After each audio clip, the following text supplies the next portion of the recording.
Enseguida les presento a nuestro próximo invitado. Los riesgos en el uso de Internet y las redes sociales. ¿Cuántas veces habremos escuchado esto? Pues una más. Esta misma tarde, en el Colegio de Médicos de Almería, en la calle Gerona, una conferencia que imparte el inspector de policía, Jesús Soto, también es el delegado de Participación Ciudadana de la Policía Nacional, hablando sobre esto concretamente, ¿no? El arma de doble filo, las dos caras de la moneda. Es es una herramienta muy educativa, la verdad que ayuda mucho en nuestro día a día, pero también tiene una cara, la verdad, que bastante desagradable si se hace un mal uso de ella, evidentemente. Juan Domínguez, Colegio de Médicos, adelante, cuando quieras. Así es, como bien decía Joaquín, hasta el Salón de Actos del Colegio de Médicos de la capital almeriense nos hemos venido porque se va a celebrar esa conferencia esta tarde que lleva por título Los riesgos en el uso de Internet y las redes sociales. Y la persona encargada de impartir esta conferencia no es otro precisamente que Jesús Soto, inspector y a la vez delegado de Participación Ciudadana de la Policía Nacional. Jesús, muy buenas tardes. Hola, buenas tardes. La última vez que nos vimos fue en Pescadería, que dabas otra conferencia allí para los chavalines, ¿no? Sí, parecida a esta, pero dedicada a los niños de etnia gitana, que teníamos mucho interés en que conociera a su policía y pasar una tarde con nosotros para... Como una especie de acercamiento, ¿no? Exactamente, un acercamiento para que nos vean con normalidad y vean que somos sus amigos y estamos para ayudarles. Los riesgos en Internet y las redes sociales. ¿Cuáles son especialmente esos riesgos? Pues actualmente tenemos diferentes riesgos, unos más enfocados a los menores y otros más a las personas adultas. Los que más nos preocupan desde la Policía Nacional pues son los que pueden sufrir los jóvenes, los menores que están iniciándose en Internet, y algunos de los más famosos son el grooming. El grooming es una palabra inglesa que significa engatusamiento, que consiste en que un adulto, en vez de enamorarse de una persona de su edad, pues le gustan los niños pequeños. Y entonces se hace pasar en las redes sociales por un menor para engañar a nuestros hijos, ganarse su confianza y pedirles fotografías donde estés desnudos. Con esas fotografías posteriormente los chantajeará. Qué barbaridad. Oye, no sé dónde oía el otro día, no sé si era una noticia que aparecía en televisión, tenía interés en preguntarte, ¿el sexting qué es? El sexting es cuando uno se hace una foto, un selfie, ligerito de ropa o completamente desnudo. Y entonces, como estas fotos caigan en malas manos, pues pueden chantajearnos o producirse una sextorsión, extorsionarnos con esa foto. Esto puede producirse tanto en gente joven como en adultos. Vimos recientemente en Alicante una noticia que llegó a los medios de comunicación que decía que personas adultas habían mantenido contactos sexuales a través de cibersexo, o sea, delante de la pantalla del ordenador, pues mantenían una conversación erótica y luego pues una de las partes grababa esa conversación y chantajeaba a la otra. Jolín.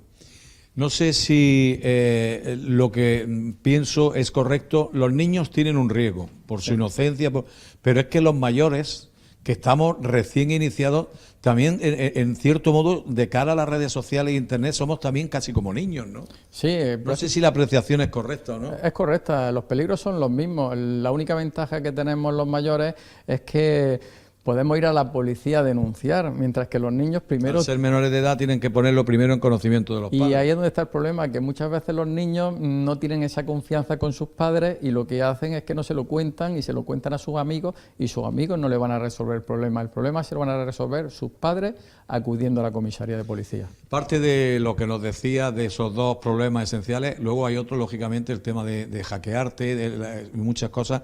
Creo que en ese tipo de circunstancias la contraseña, creo que hacer uso de la contraseña es fundamental, ¿no? Sí, las contraseñas son muy importantes y también el utilizar... ¿Es un seguro de vida o...? Pues sí, un seguro de que no nos hackeen o no se apoderen de nuestra red social o de nuestro foro o del juego en el que jugamos en Internet. Si yo pongo una contraseña sencilla y la introduzco en el ordenador delante de mis amigos, pues mis amigos no le va a costar ningún trabajo recordarla y cuando vayan a su casa van a introducir mi contraseña y van a apropiarse de mi red social. Por lo tanto, nosotros recomendamos contraseñas fuertes, contraseñas que sean largas, que se mezclen números y letras y algún signo de puntuación. Porque si yo pongo, por ejemplo, como contraseña Jesús, el Policía Nacional, la vas a recordar esta tarde, pero si yo pongo una contraseña donde se mezclen letras y números y signo de puntuación, no la vas a recordar. Jesús, para terminar, me comentaba antes de que nos diesen paso a los compañeros la cantidad de conferencias que imparte a lo largo del año. Soy solicitado a través de colectivos, no de título individual, pero sobre todo de colegios, de AMPA, prueba evidente de que este es un tema que ocupa y preocupa a los padres y en definitiva a la sociedad, ¿no? Sí, preocupa mucho a los padres y sobre todo también a los profesores. Por eso desde el Plan Director para la Convivencia y Mejora de la Seguridad de los Centros Educativos y sus entornos, todos los años los centros educativos nos solicitan este tipo de charlas en los colegios e institutos de la provincia. Es una de las charlas que más damos, junto con el acoso escolar y también la violencia de género y el peligro de las drogas y el alcohol. Esas son las charlas que más se dan en los centros escolares. Para terminar, hablabas de niños y pequeños. ¿Quiere decirse que esta conferencia es apta para todos los públicos, como las películas de cine? Sí, esta conferencia es apta para todos los públicos. Para el que sea adulto y no tenga hijos, los consejos le van a venir muy bien. Y para el que tenga hijos, lo podrá aplicar también sobre ellos para controlar la actividad que desarrollan cuando están en casa. Jesús, que vaya bien, amigo, mil gracias. Muy bien, buenas tardes. Bueno, pues Joaquín Jesús Soto, como decía, en este caso es que el título está largo, que tengo que leerlo, inspector y delegado de Participación Ciudadana de la Policía Nacional, que va a impartir esa conferencia esta tarde que lleva por título Los riesgos en el uso de Internet y las redes sociales. Más que interesante, ya lo creo que sí. Gracias, Jesús Soto, por atendernos. Que vaya bien. El amigo Antonio Jesús Sánchez Zapata, que de vez en cuando nos visita, no sé si lo siguen en las páginas de La Voz, que cuenta cosas, la verdad, que muy interesantes, por lo menos para un servidor, cosas yo creo que desconocidas para la gran mayoría. Es agente cultural en el Museo de Arte de Doña Paquita, pero una de sus aficiones, que me da la impresión que no le hubiese importado lo más mínimo dedicarse a ello, es aquello de la historia, de bucear en el patrimonio y el patrimonio arquitectónico, sobre todo, y el patrimonio de la provincia de Almería. Cosas interesantes como, por ejemplo, un proyecto anterior que hubo a la ermita de Torre García, donde se peregrina cada mes de enero de cada año miles de personas que se dan cita en los alrededores e inmediaciones de dicha ermita, donde se apareció o arribó, esto ya es cuestión de fe, evidentemente, la patrona de Almería, ¿no? El otro día en las páginas de La Voz, el pasado día 19, nos contaba, pues, hablando un poco sobre ese proyecto del Angle, que fue el arquitecto que diseñó dicha ermita bajo el título, el epígrafe, La otra ermita de Torre García. Bienvenido, Antonio, buenas tardes, me alegro de verte, hombre. Buenas tardes, Joaquín, igualmente. Que no te hubiese importado, ¿no?, dedicarte a esto mi madre siempre, de la investigación y demás, sí, ¿no? Mi madre siempre dice, ha equivocado la carrera, pero cada vez que hago algo diferente a lo que hago normalmente, siempre dice, ha equivocado la carrera, tanto como en historia, como en inglés, como en... Bueno, siempre me lo dice. No, pero lo que haces también está muy chulo, agente cultural, ¿no? Por curiosidad, ¿qué es un agente cultural, en este caso en un museo? Un agente cultural es el que se encarga de guiar a la gente cuando llega al museo, en el caso de que se hagan visitas culturales. Visitas guiadas. Visita guiada, se le hace la visita, y en caso de que no haya visita, es simplemente el visitante pues recibirlo y bueno, pues explicarle un poco qué es lo que se va a encontrar en el museo. Vale. O sea, esto quiere decir que está puesto en pintura.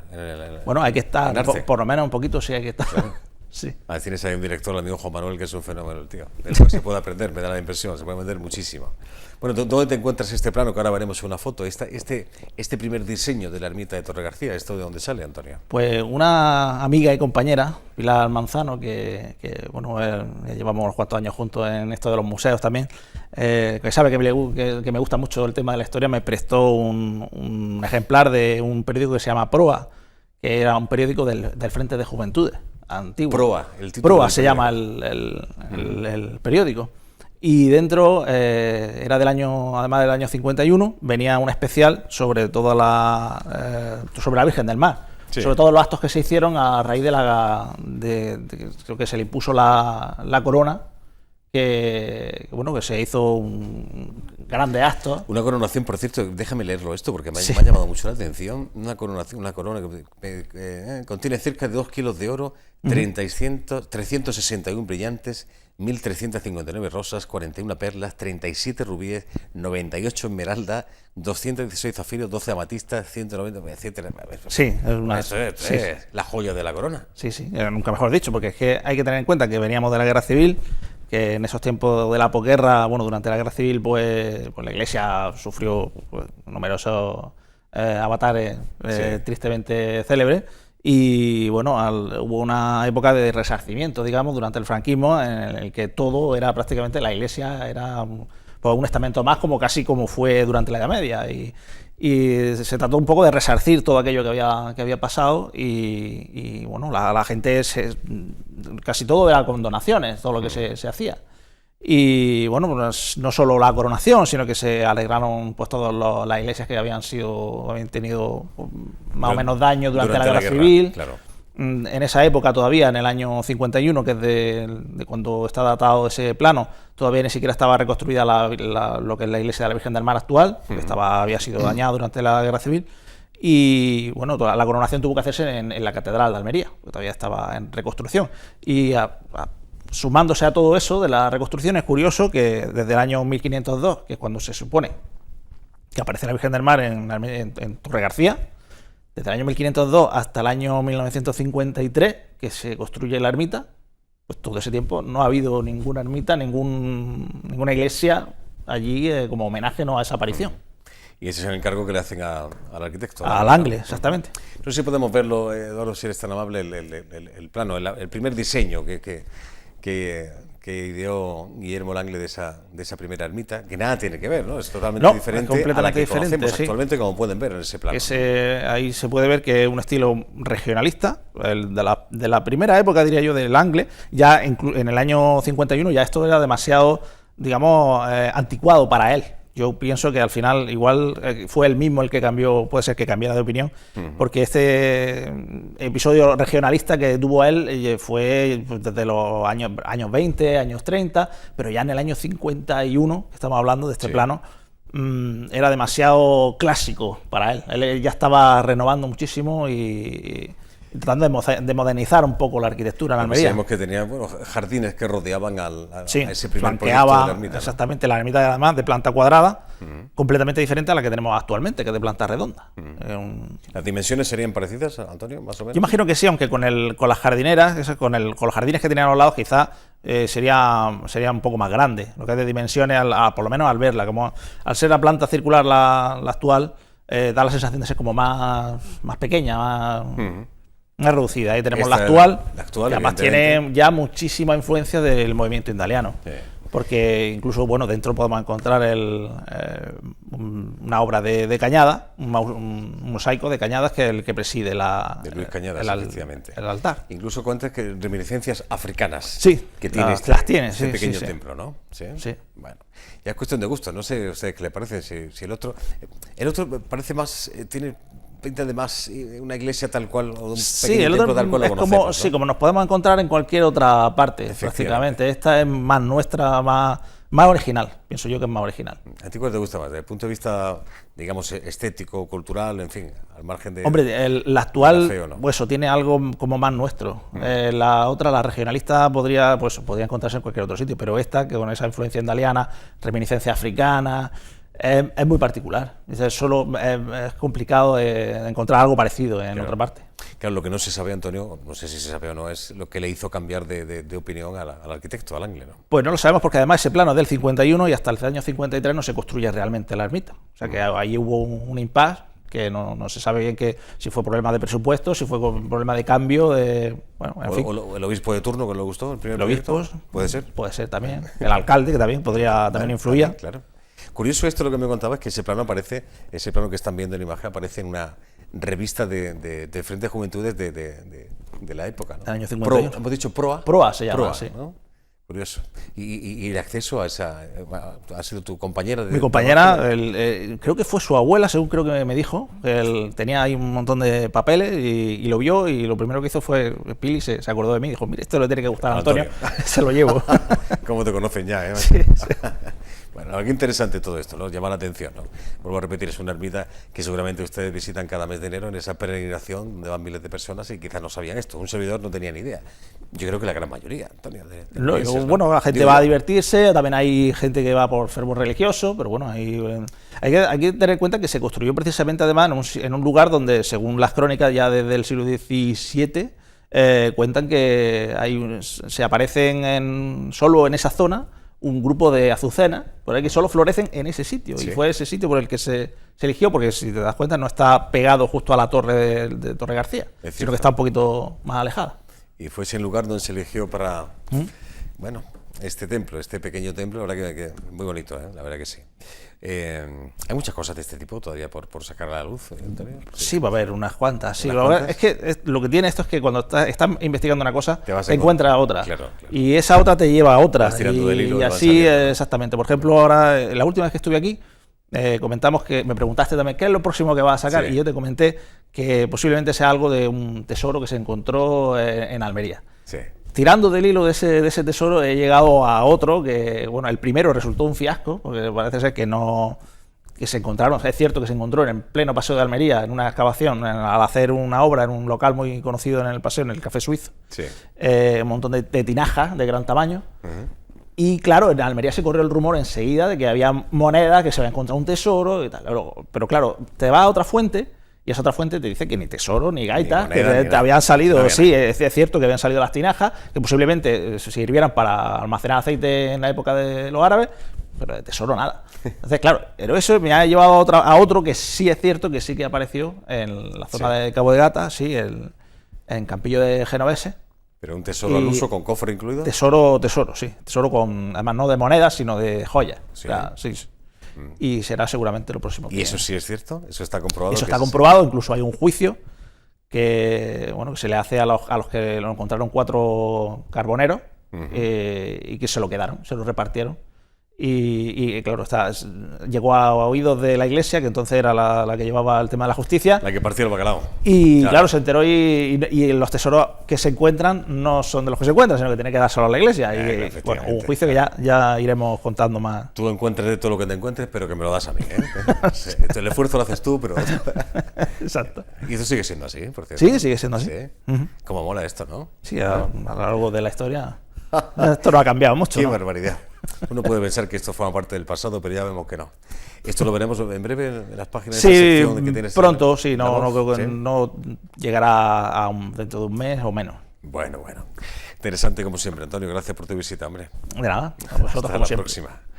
Hoy el calendario nos dice, este 24 de octubre, que se celebra el día, no sé si es internacional, por lo menos en nuestro país, creo que sí es internacional, sobre todo porque tiene que ver el recuerdo, el homenaje que se le hace a la destrucción de la biblioteca de Sarajevo, incendiada en 1992 durante el conflicto balcánico. Recordarán ustedes, ¿no? La cruenta guerra de los Balcanes. Bueno, el día de la biblioteca, la Villa Espesa, que es la que tenemos por ahora. En un futuro tendremos otra, que todavía no tiene nombre, se barajan varios, pero todavía no se sabe cuál. Hay diferentes actos y uno de ellos hay un taller de teatroterapia, se llama esto, efectivamente. Faustina, la señora biblioteca. Esto va destinado, evidentemente, para los más pequeños, ¿no? Vamos a acercarnos un momentito, Juan Domínguez. ¿Qué nos cuentas? Adelante.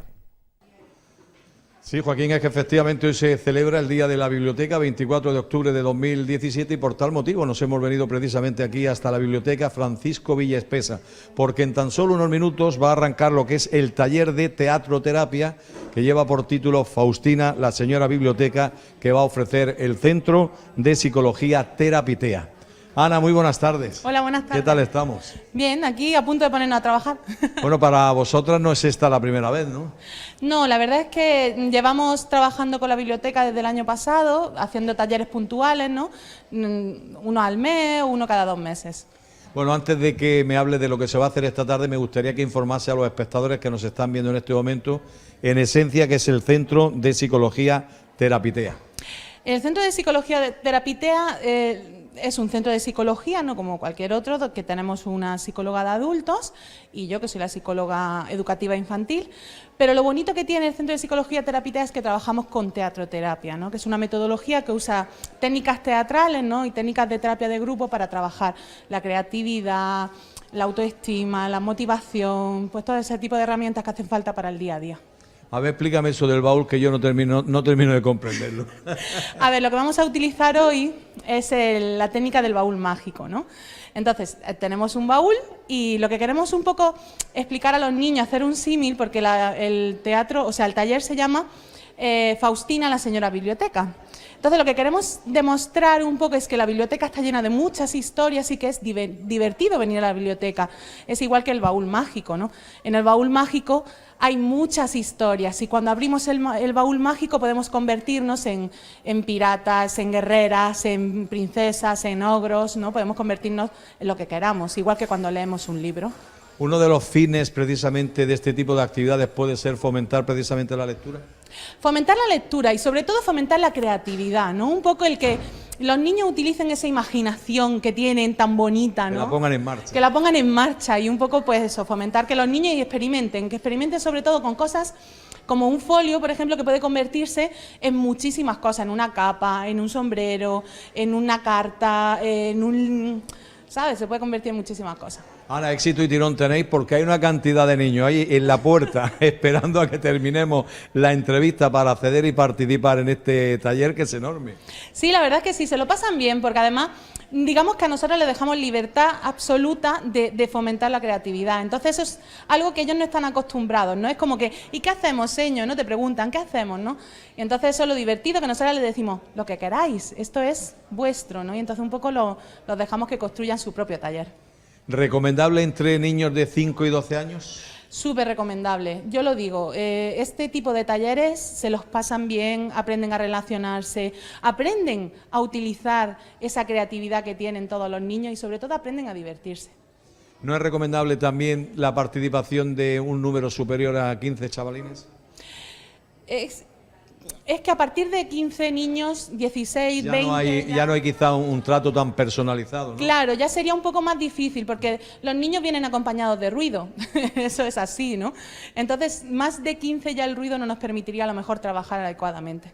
Ana, para terminar, aparte de lo que hacéis cada año por esta fecha, por el Día de la Biblioteca, venís con cierta frecuencia a la misma y os vais adaptando a las necesidades de la fecha. Por ejemplo, de aquí a nada tenemos la Navidad a la vuelta de la esquina y entonces, lógicamente, os centráis en lo que son los temas navideños, ¿no? Hombre, sí, claro, dentro de poco, además que a mí me hace mucha ilusión, me encanta la Navidad.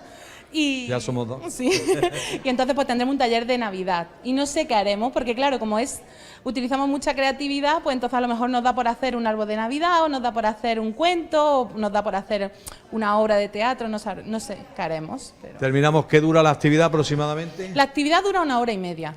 Por ahí. No está mal, ¿no? Sí, la verdad. Y la hora y media los tenéis entretenidos porque no es difícil controlarlos con esta edad.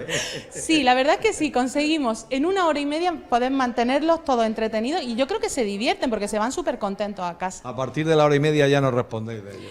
A partir de la hora y media también puede ser un poco cansado. Ten en cuenta que son niños muy pequeños, de 5 a 12 años, la verdad es que, bueno, ya a partir de 10, 11, 12 ya se pueden controlar más, pero...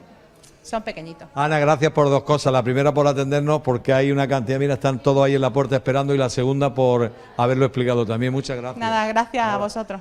Joaquín, pues como decía, taller de teatroterapia, Faustina la señora biblioteca, por el Centro de Psicología Terapitea, que va a tener lugar aquí esta tarde. Todo ello nos lo ha contado en Abierto al Atardecer de Interalmería Televisión, la psicóloga infantil Ana.